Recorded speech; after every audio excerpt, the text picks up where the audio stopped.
Hello guys, ayan, maulang hapon sa inyong lahat. Ngayong araw, ang nakalala for today is going to the market. Ayan, punta ko ng palengke para bumili ng mga sangkap para bukas sa gaganapin na school graduation ng aking anak. So, yun, maulan kaya maglalakad lang tayo.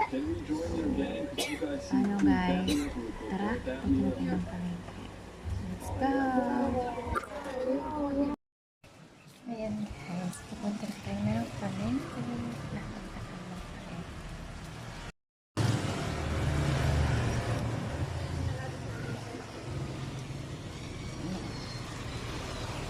As you can see guys, naglalakad lang papuntang palengke. Kasi umuulan.